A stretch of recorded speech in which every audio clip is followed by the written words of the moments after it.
Hello, good morning mga ka-DIY. So update tayo no sa mga nagtatanong para saan ba yung ginawa ko na to. Ito nga yung purpose nito mga ka-DIY no. Habaan ko yung video para medyo maintindihan nyo kung saan ba ginagamit yung PCM50 na to. Kagaya nito mga ka-DIY, fully charge na yung battery no. At syempre kapag fully charge na yung battery, masaya tayo dyan dahil magagamit na naman natin yung battery ng maayos. Sa battery, nag-resting voltage na siya. So, ang fully charge kasi ng isang battery is 14.6. So, hindi tayo gumamit ng control para tayo ang masunod sa karga ng battery na dapat hindi ka mabubusog. Pero dahil pinadaan natin siya sa AC charger, yung AC charger ang nagpuno sa battery nang wala tayong control sa kanya. Ngayon, nag-rest na yung battery na 32700 yung LD green. So kapag ka napupuli charge ka siyang isang LD green at nagre-rest, lumalabas dyan yung 13.6. So yan yung pinaka tinatawag nating 100%. At magre-rest pa yan hanggang 13.3. Ito kasi kung mapapansin yung mga ka-DIY, naka-plug in pa yung ating clip alligator. Ayan. So dito makikita nyo yung voltage is 13.6. So yun yung pinaka fully charge ko dyan.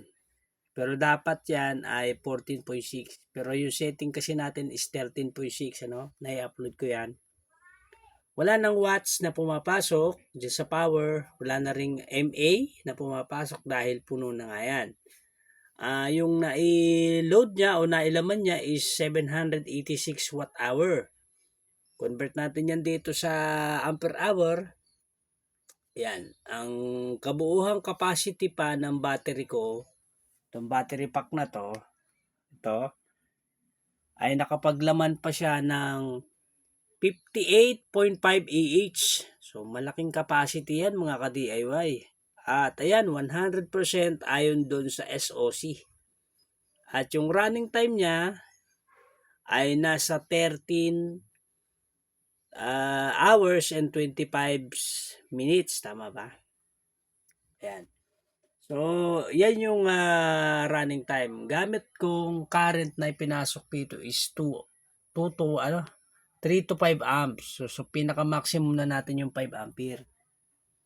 Ayan. So, sa setting kasi ng aking charger, merong 5 ampere, 3 ampere, 10 hanggang 20 amps. So, doon lang ako sa 3 amps to 5 dahil hindi ko naman kailangan madaliin yung karga ng battery or yung pag-charge ng battery. Ayan mga ka-DIY kung makikita nyo no. Ayan, so may paunti-unting pumapasok kapag may nagda-drop, pinabantayan niya at yan. Ayan yung kagandahan ng may PCM15 kasi namo-monitor mo yung charging. Halimbawa, chinarge mo yung battery mo at sinero-zero mo ito para ma-monitor mo kung ilan pa talagang kapasidad ng battery mo. Malalaman mo kung ilan yung naikakarga na capacity. O dito makikita mo pa na 58.5 Ah yung naipasok niyang karga. Yan. At ano ba? Yan. So okay na yung ating PCM15 na monitor na. Ang purpose niyan is monitor natin. Kaya kung nakakabili kayo ng mga batteries na kung sa tingin nyo true rated ba talaga yan, bago kayo maniwala, padaanin nyo muna sa PCM 15 or kayo mismo mag-capacity. Ayan, yung gamit ito, 58.5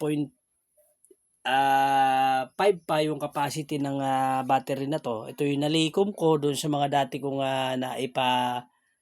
naipa-return na battery. Pero ayan, nagagamit ko pa siya, no? At kung mapapansin nyo mga ka-DIY, hindi ko yan ginamitan ng BMS at wala rin siyang active balancer. Direct talaga yan mga ka-DIY. Direct siya. Alam nyo kung bakit dinirect ko siya at bakit hindi ko siya ginamitan ng BMS. Kasi alam kong hindi mag-over voltage dahil 14.6 nga lang yung naipasok kong kuryente o yung pang-charge ko kasi is eksakto lang na 14.6 yung output niya. Pero hindi nyo ito pwedeng gayahin dahil ako kasi, para sa akin lang, siyempre may ano kasi ko, ano, may konting alam naman ako sa battery ko. Ngayon, etong mga batteries, pag goods at mga brand nyo at naabutan lang ng pagka, alam nyo na yung mga minsan nasisira, yung mali yung paggamit ng battery, kaya ayan, naipon ko siya. Kung tutusin, yung battery natin, kahit wala namang BMS, basta meron tayong eksaktong i-inject lang na kagaya na to, nasa ano lang tayo, 14.6, hindi naman pwedeng mag-over voltage dahil 14.6 din yung pinaka-fully charge ng battery. Pero nagre-rest yan. Pero dapat, ang gamit yung charger, yung smart. Hindi kasi pwede yung continuous na kapag inabot nyo na yung 14.6, ay ipipilit ikarga yan. Ipapasok niya yung 14.6 hanggang sa mag-init yun. Kaya lang, hindi naman ganun dahil ang ginamit ko mga ka-DIY na charger is yung smart charger. Kaya kung mapapansin nyo mga ka-DIY, walang BMS yan, walang capacitor. Ayan, so matagal ko na siyang ginagamit. Kaya kung wala kayong BMS at wala kayong BMS, wala kayong active balancer, tapos may pan-charge kayo na smart para sa charger, pwede po yan. Kasi ako mismo ilang beses ko na ginagawa yan. Ngayon, kung ayaw nyo naman matotally drain yung battery, nandyan yung ating LBD. Diyan pumapasok yung LBD. Kasi kapag may LBD ka, ikaw mismo makakapag-desisyon na halimbawa 12.8 lang yung ating gustong ikat. Kailangan pag abot ng 12.8 ay shutdown ka na. Pero dito nilagay ko 12 volts yung cut off ko. Pero dapat 12.8 shutdown na yung output nito. So yun yung kagandahan ng merong LBD. Yung iba sinasabi na hindi rin naman maganda yung may LBD kasi kain lang daw yon sa battery.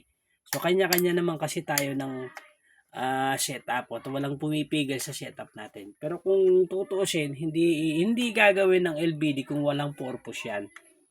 Ayan, so para sa akin, yan yung purpose, ano? So wala tayong tatapakan dito sa sinasabi ko dahil sa totohanan lang, malaking tulong ang merong LBD.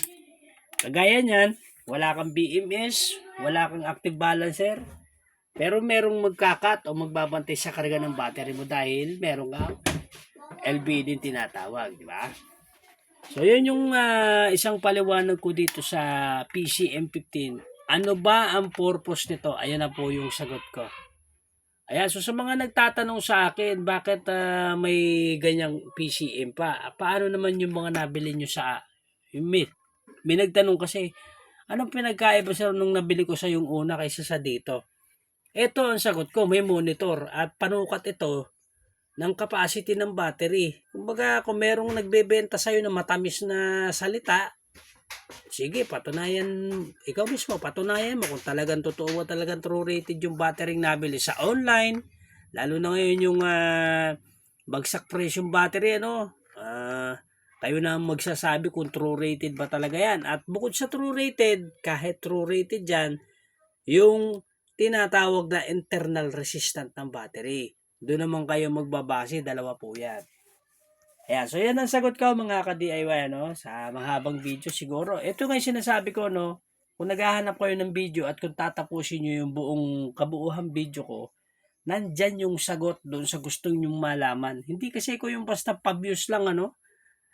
Kung matyaga lang kayong nanonood ng video ko, nandyan naman, nababanggit ko naman lahat yan. Ayan, so kagaya niya, sa isang topic na ganito, nandyan po yung idea niyan. So, kung meron naman kayong mga ideas na pwede pang idagdag dito sa PCF, pwede naman. Sa mga nagtatanong, 50 ampere po yung PCM15 na gamit natin. Ayan. So, yan po ang patunay na ayan yung inailaman. Naka-total drain yung aking battery dyan dahil kung mapapansin nyo, kunti na lang, malapit na mag-cut off sa 2.5 ampere cell. Pero nakita niyo sa video ko kahapon, 11.1. So, para sa akin, total drain na yun eh.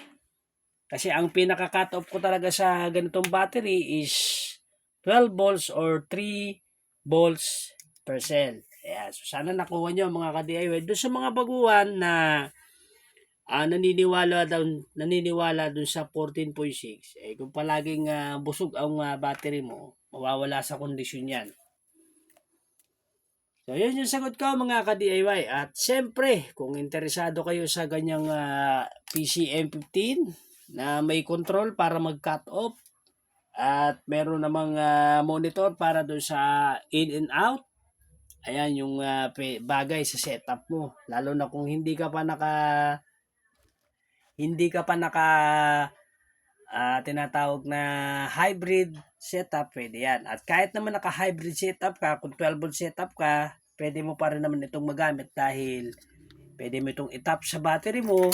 Kung kailangan mo ng 12 volts output, makakagamit ka ng output na 12 volts dahil meron kang PCM15 or yung tinatawag na DC extension. Tapos meron siyang 12 volts slot. May mga slot yan, mga ka-DIY. Ayan. So, yan ang sagot ko, mga ka-DIY. Mahaba na naman.